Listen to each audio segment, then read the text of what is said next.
Have you ever read a book that left you in an emotional reading hole for hours afterwards? That is what this book will do to you. But honestly, I kind of like it. So the book I'm talking about is actually A Short Stay in Hell by Stephen L. Peck, which is actually really short at 110 pages. I actually finished it in one sitting, but Peck covers so much ground here and will make you feel so many different things. It really takes you on a journey. So the premise of the book is really simple. It's about this guy, Soren, who's just an ordinary guy. He's a father, he's a husband, and he's also Mormon.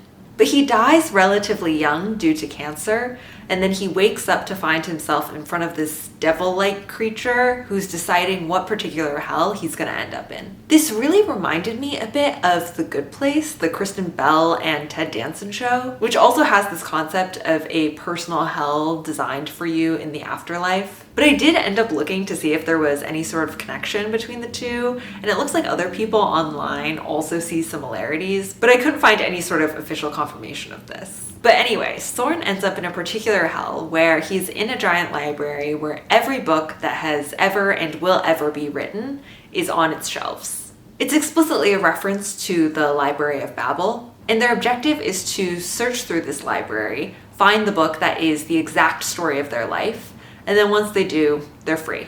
And life here ends up not being too bad. There are other people. Everyone's restored to a younger, more physically strong version of themselves. And they can literally eat anything they want from these kiosks. There are two things that I've really loved about this book.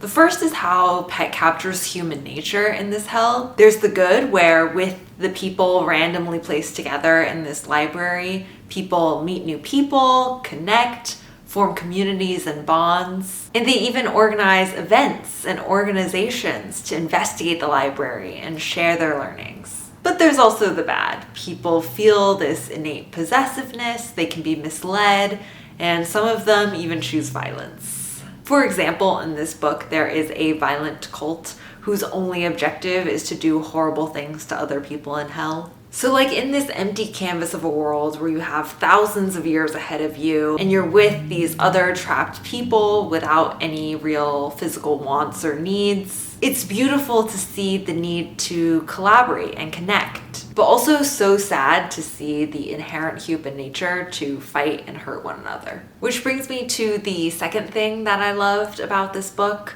is that somehow in about 100 pages, Peck manages to realistically cover the events and evolution of this society over thousands of years and take me on what is always an emotional roller coaster. The main character finds love and they spend 1,000 years together. And the way Peck talks about it is so beautiful and heartwarming and playful. And for example, here's a quick quote. In our 708th year together, we started an elaborate game of tag that involved hundreds of people and lasted over 12 years. We were a team. I think our love could have lasted forever. And he later talks about this violent cult that would do truly terrible things to other people. But I want to be clear, this isn't dark in the sense that Peck is constantly throwing terrible and depressing images in front of you for chapters and chapters on end, like some other books. But this book is crushing. Because throughout the book, there's this underlying message of hope. How central it is to human nature and how it keeps us going. Hoping that they'll just stumble upon their book only to flip through many books without even finding a single real sentence. Or hoping to reconnect with someone they lost and climbing many flights of stairs to see them, only to never see them again. Ultimately, Peck delivers this message that without hope, there's literally nothing left, and that will leave you crumpled up in a deep, dark reading hole. So I won't lie, after reading this a second time, I'm still left with these deeply uncomfortable feelings. The queasiness that stays with you hours after you finish a book, where you really don't want to do anything but lay in bed or talk about the book for hours. But I can't explain it. It's kind of a good discomfort, a welcome queasiness, because this book does exactly what you want a good book to do to you, to make you feel its impact on a deeper level. For me, this is the 5-star feeling. This is the feeling I'm always chasing after every time I pick up a book.